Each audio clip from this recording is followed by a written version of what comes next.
Hey, it's me.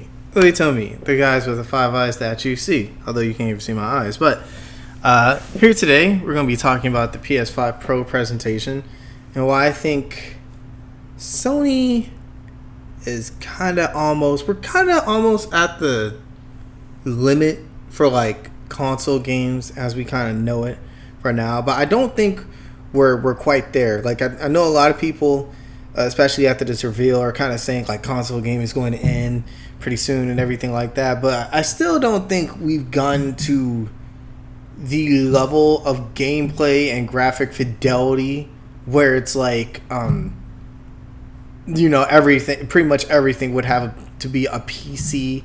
And actually, I do think this kind of we're still going to need consoles for the most part, because to attain the same level of gameplay as a PlayStation 3 with a PC, you would either need to spend a ton of money to just circumvent building it yourself and just getting it straight out the box, or you're going to have to spend a lot of money to get what you need to build that, or a combination of both to do something beyond whatever. But right now, we're going to have the PS5 Pro come out this year, and essentially it's a performance upgrade, basically. But a lot of people are also, there's a lot of controversy about it because it doesn't have a disk drive, but it's going to be $700. And I'm a bit conflicted because I can see Sony's side and I can see the fan side about this. Technical presentation, and I'm pretty sure I can at least have the volume on this. So we're going to look at the specs and see what we can get out this motherfucker. All right, here we go. I'm ready. Hi, I'm Mark Cerny. I'm excited to be... Something about him He looks like he eats a lot of tuna fish in the Nordic seas. That's what I'd like to say. here to talk about the newest addition to our console lineup. All right. PlayStation 5 Pro, and how it advances gaming technology.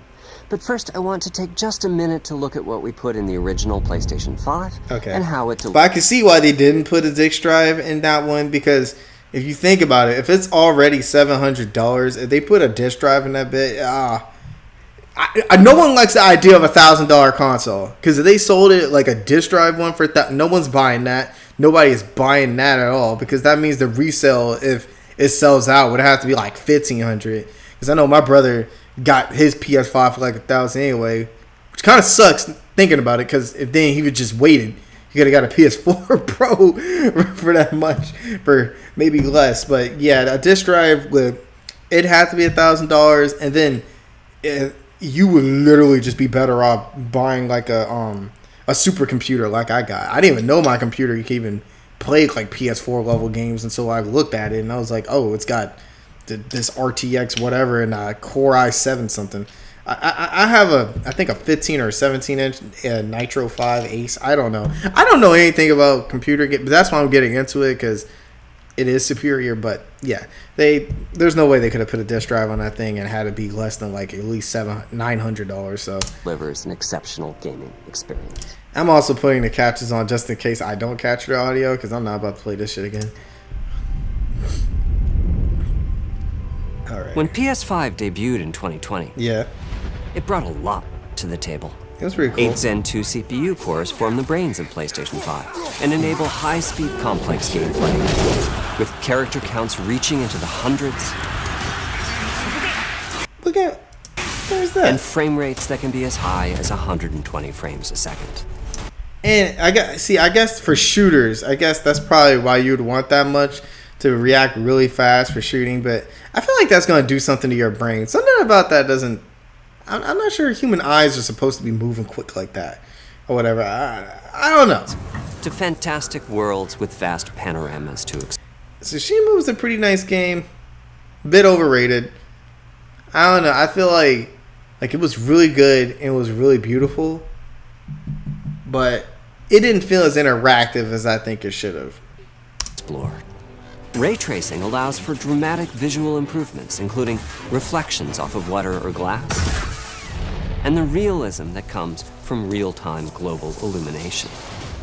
A custom SSD can load data at breathtaking speed, resulting in ultra-fast transitions between game worlds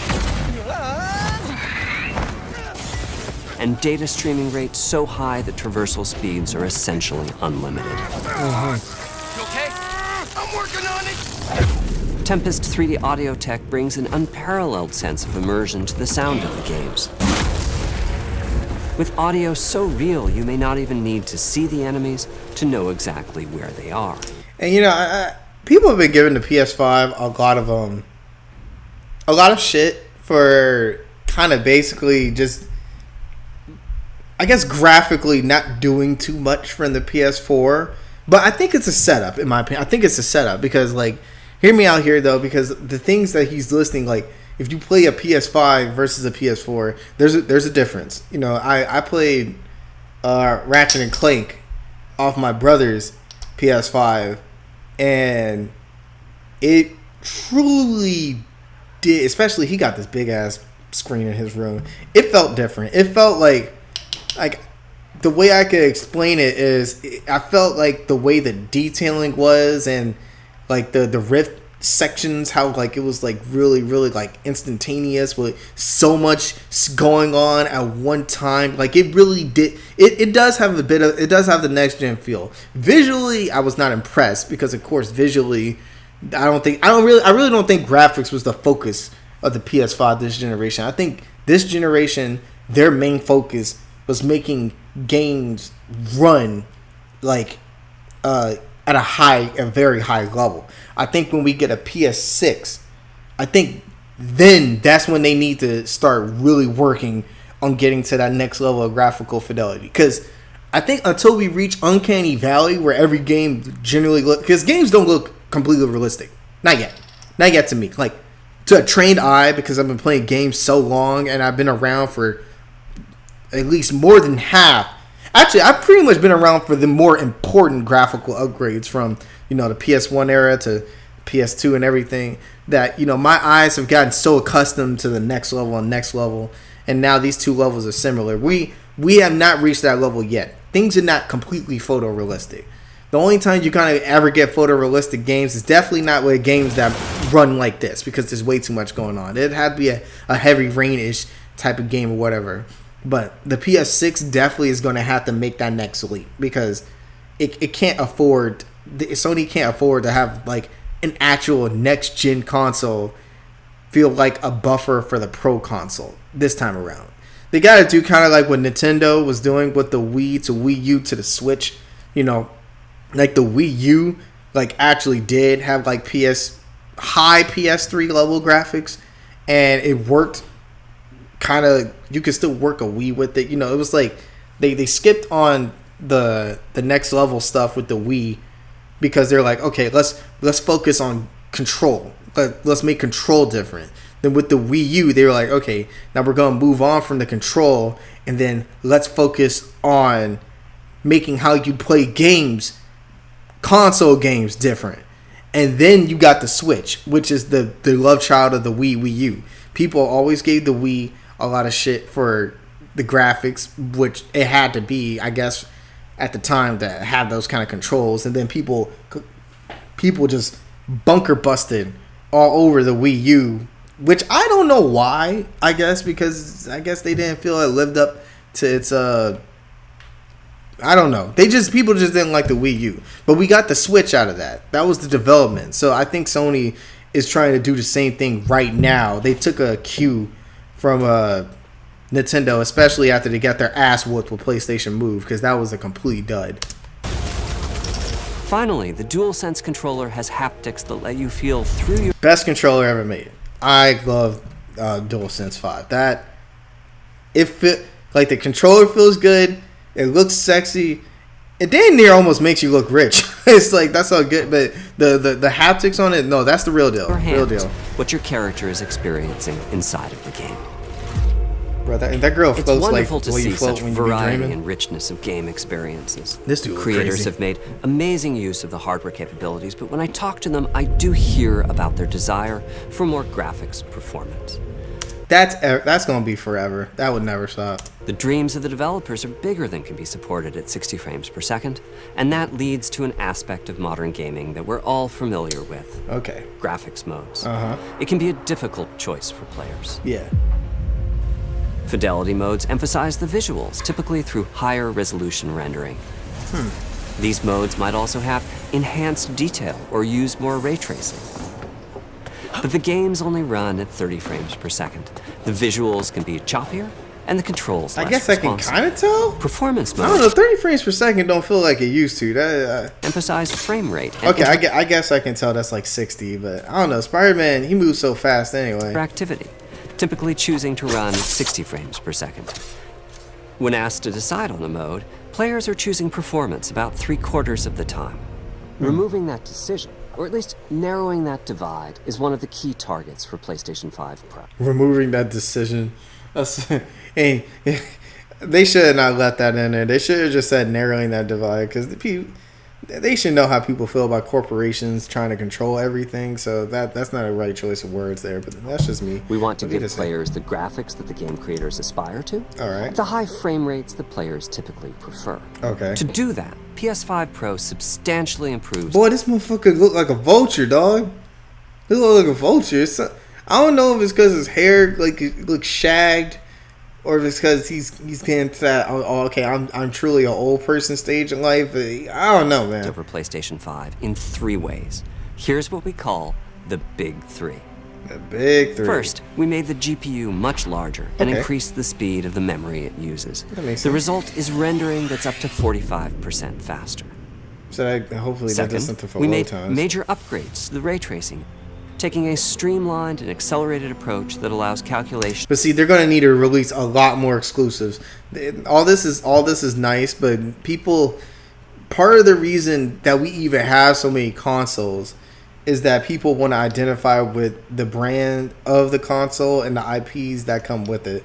And right now, PlayStation, like now that the Pro is here, like okay, we need a lot more. And I don't know. I feel like half of the stuff coming out has been sequels or remakes or games already on PlayStation 4. So they're gonna really need we need like they honestly need to release quite a couple games that work on PS5, but they have to be experienced on PlayStation Pro. Even if you don't have it, you gotta play it at your friends that has it, or you just gonna have to watch someone else. That's what they're gonna kind of have to do, especially if they're even thinking about doing like a PlayStation 6 yet. Which, in my opinion, I don't even think they should touch that until like 2030. They need to give people a lot more time with this PlayStation 5, because imagine a PlayStation 6 coming out in 2028, and most people could get a PlayStation 5 until like 2021, 22. So we only have like 7 to 6 years with this, but then you only had a couple years before the Pro, which is why I do feel conflicted about them constantly doing these mid-generation updates instead of just at double or even triple the speed maybe I'm just being nitpicky. of PlayStation 5. And finally, we added custom hardware for machine learning and an AI library called PlayStation Spectral Supervision. I don't want to hear about AI. Support to new and existing titles. And with the Big 3 involved, the results can be pretty amazing. With graphics showing something Yo, why does he sound like something about maybe is this his first language or something? Because the way he's talking, the way they edited his voice and his face, is that nigga even real? Like, I feel like he's an AI himself. like fidelity levels of detail, but it doubled the frame rate. Here's The Last of Us Part 2 running on PS5 Pro. It has huge amounts of detail and targets a super smooth 60 frames per second. Let's compare this to the fidelity mode on PS5. And another thing too. Like, I personally wouldn't get a PS5 Pro because I just like playing games.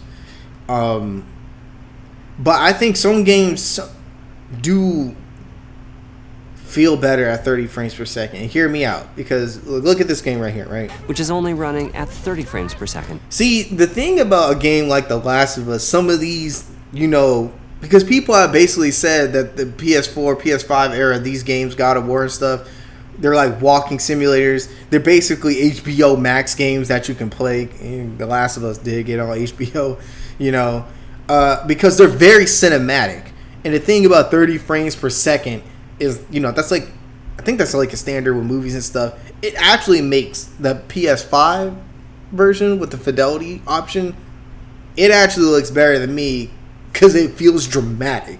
The one on the Pro, because it runs so smooth, it does not feel as I don't feel the grunge. You know, I don't feel the crunch. I don't feel like I'm watching. I mean, I'm playing a game, but it looks like I'm watching a movie. You know, and like it's therefore much choppier. Yeah, kind of. It's choppy, but that's what gives it. You know that this goal of delivering almost fidelity-like graphics at performance frame rates has been achieved for a broad set of titles, including Marvel's Spider-Man 2. Yeah, like it. And Ratchet and Clank. Now, see, it works for Ratchet and Clank in my opinion. But for the other games, nah, to me, I kind of like the movie-ish feel.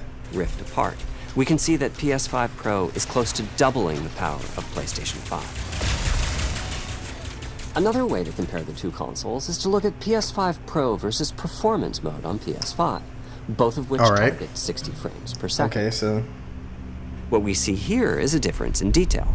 PS5 Pro is much sharper and crisper than PS5. You know, I'm not even gonna lie. Something gives me a feeling that PS5 can run this native. That's gonna be another thing that Sony might have to deal with because the PS5 was supposed to be so powerful, and then you come in here with the Pro, and it makes me wonder what if they were holding things back on the 5 so they can sell the Pro. That's always a possibility because, again, you can't really trust corporations on their word. They gotta get to the money, you know. For this, my favorite is the parade scene from Ratchet and Clank. Distant details are much clearer. Nobody gives a shit about those distant details, and here we can see Marvel's Spider-Man 2 is noticeably higher resolution throughout the scene, including the trees and procedural. You know, I get this, but damn, something about me, I don't think I care. Because, you know, the crazy thing is, it's like, when it comes to cars and Spider-Man, everyone knows what you do with cars and Spider-Man. You swing past them, or you're going to flip them over, beating the shit out of some thugs in the car. That's all they're used for. No one pays attention to that. Cars. He would have been better all time about the detail of the characters, maybe, and their dress. You know, because people love skins and stuff like that. Or like explosions, you know. Oh, there's more flame coming out and more of the smoke. You know, he was like, look at the details of that Buick. So overall, some remarkable improvement to the game. But it is improving. On PS5 Pro, we can see increased sharpness. The increase in raw GPU power is being especially effective for Horizon Forbidden West.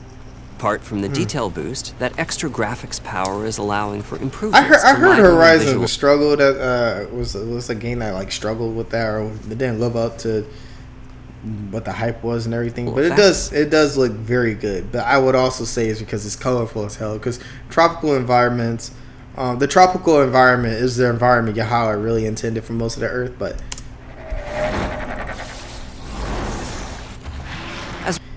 But was that gameplay or was that cinematic? Because that didn't feel like no gameplay. As well as to the hair and the skin in cinematics. Oh, yeah, I just said that. Open up, guys. Dwarf's orders. Good enough for me. Man, that's too short, bro. You give us a couple more seconds to like digest. Like that didn't look like nothing.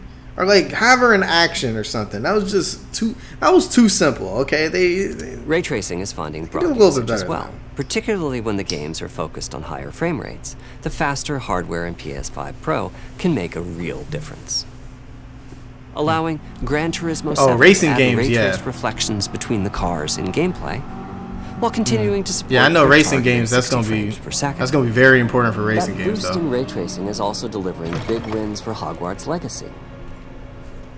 That looks pretty good. That looks really good. Not only for I can imagine, yeah, the ray tracing for cars is probably going to like do a lot for people that like playing those, but for games with a lot of classical settings and a lot of glass everywhere, yeah, I can imagine that. Better reflections and a greater variety of reflective surfaces, but also for further realism in the casting of shadows. I hope you've enjoyed this run-through of the technology behind PlayStation 5 Pro. You know what they missing out though? Freaking sports games. If anything, I feel like a PlayStation 5 Pro is the quintessential, upgrade of the console when it comes to sports games is the most quintessential. Because I think 2K25s are doing. This year has actually been a pretty distant year for sports games that we haven't because nobody is complaining too bad about the gameplay of 2K25. It actually surprised people and it actually is different. It is better. Everyone pretty much likes College 25's gameplay, probably because of how fast and goofy it is. But if anyone's ever watched college football, then you would know that like those games are either close or teams are blowing each other up for the most part. But like, that's kind of how college football is. And man, I haven't heard her uproar at Madden. I think Madden taking the cue from college football, the gameplay is pretty good. So you would think honestly that this is probably the console. If you're a sports game fanatic, this is probably the console because sports games I think rely on every single one of those. Because you know how I said earlier that I think some games are better at 30 frames per second because it looks cinematic, and some games at 60 frames per second and everything. Well, everything he's describing right here, if you look at a game like 2K25, God, that game needs ray tracing like a bitch because it seems like we only had something like that in 2K14 because they actually had real reflections on the court. It seems like they were trying to go for, wasn't hyper realistic because they still look goofy, but like photorealistic, definitely. And I think the problem I'm having with these latest 2Ks, they don't look realistic. They look like a filter. Every player looks like they have a face filter, some kind of fog filter on it. Something about it just looks like eerily gray or like misty or whatever. So they could definitely use something like that. Oh, and just imagine playing College Football 25 on a PS4 Pro, PS5 Pro. Well, like, I don't know, they could shift the movements a little bit, but they've got to make those games enhanced. If not this year, then next year. Even though I think they should start making games like every year for sports, but that's it. Simply put, it's the most powerful console we've ever built, and a worthy addition to the PS5 family.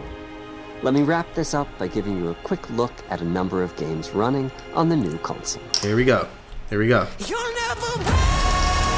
And avoiding music.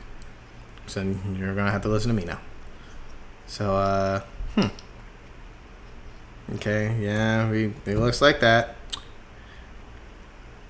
And again, I can see what he's talking about. I can see mostly in the movements, but yeah, this generation is definitely not about the graphics. It's about the fidelity and the performance alongside those graphics for sure. Because most of this still looks like stuff you can see on a PS. Most of it, not all of it, but most of it still looks like stuff I can see on a PS4, especially Ratchet and Clank. Ratchet and Clank has looked the same to me for a while now. But you saw the design right here on this guy, like right here, like those reflections out there. That is a lot. There's actually a lot going on right here, and this is real time too. So we're almost at that point, in my opinion. When we get to the point of the graphics of, let's say, King Kong 2005 or Transformers 2007, Avatar 09, that's when we're going to basically reach the peak of graphics in gaming. We're not there yet. Because if you notice, when you look at a lot of games, they still look like games if you have a trained eye. But if you were, for example, to see something like the Autobots in Transformers 07, and you were playing a Transformers game like that, imagine that, but playable. That's when we get to a point, okay, this is probably it for the consoles, because at this point, this PlayStation 6X costs like $1,100, and but there still might be a battle with PC anyway, because expensive consoles, a PC usually to keep up is more expensive. But I wonder, is this Alan Wake 2 or something? Because that's a Ghost. I don't know what game that is, but this is also Ghost. Not Ghost, it's Tsushima, freaking Assassin's Creed. It looks the same. The cars, yes, the racing games are definitely that look real. That's what I'm saying. Like when it comes to sports and racing games, PS5 Pro is probably going to do the trick for everybody. But for a lot of other games, it's probably going to really help as so far as like the gaming performance. But I think there are going to be a lot of people that just don't care to have that, in my opinion.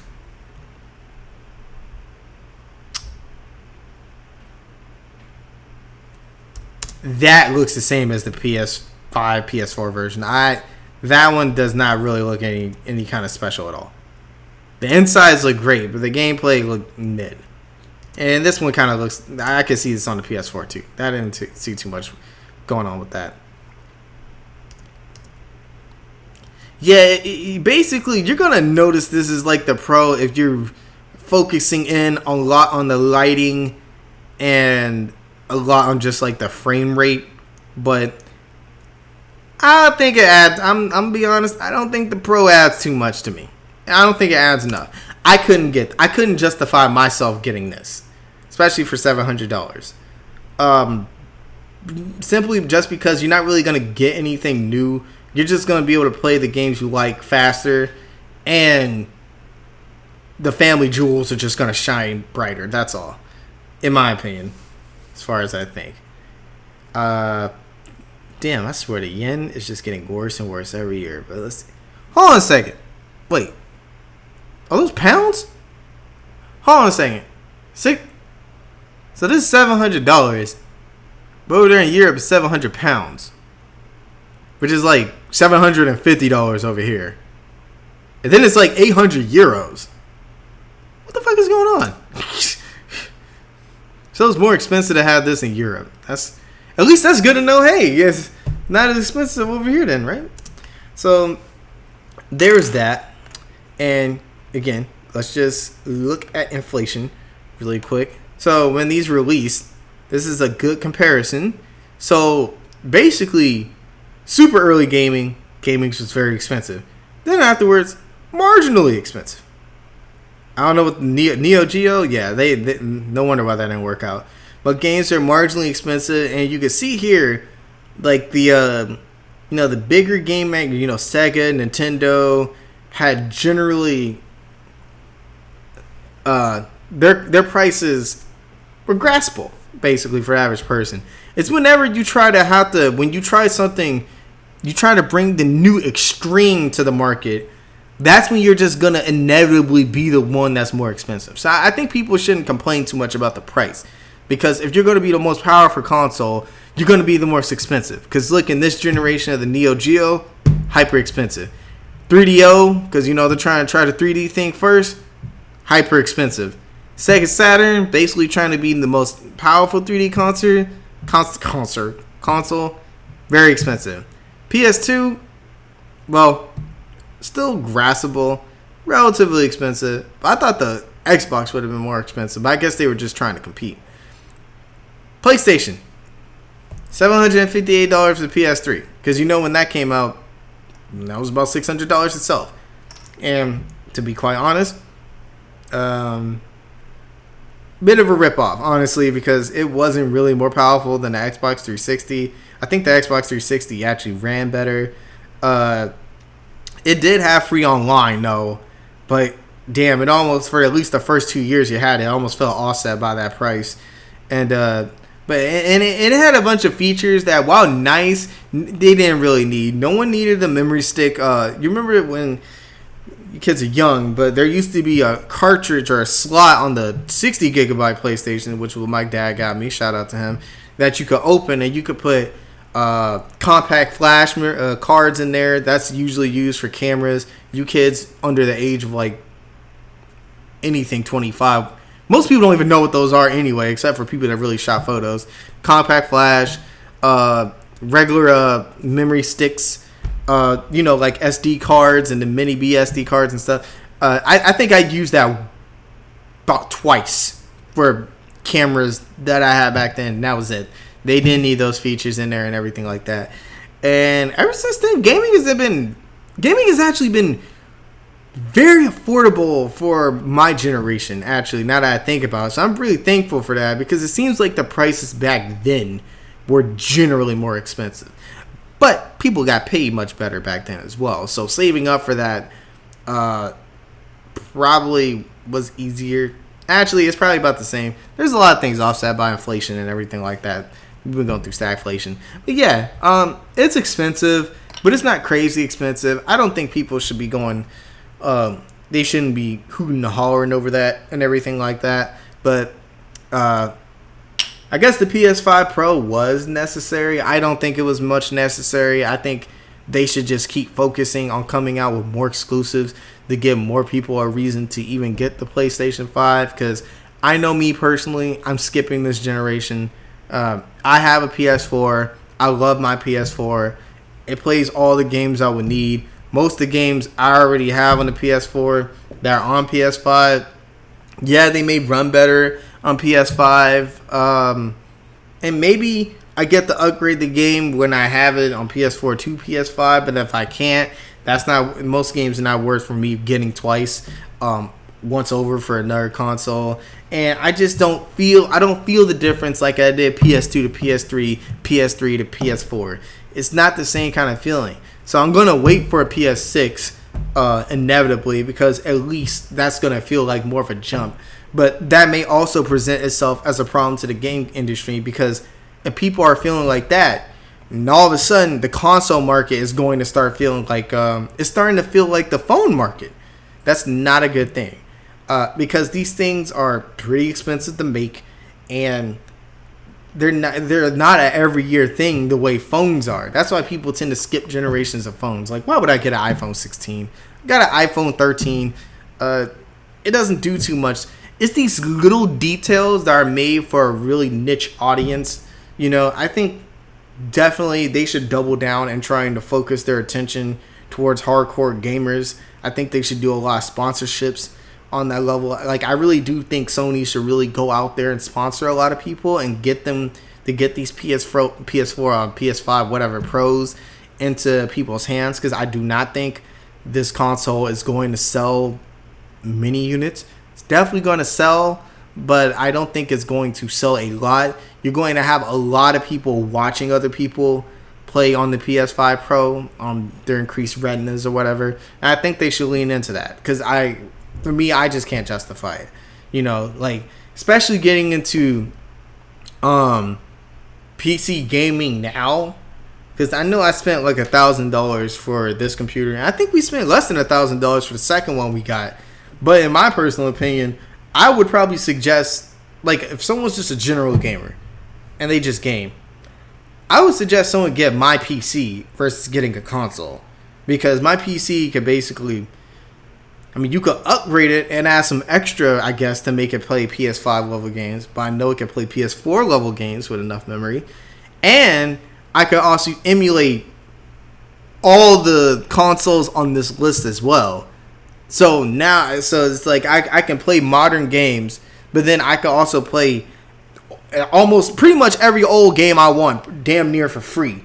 So, you know, it's kind of like, why would I even bother with the PS5? Because at least with this, I can do so much at once. And again, it's a computer as well, so I can still be on the internet. I can still stream. I can still download corn. I mean, I can still download illegal music.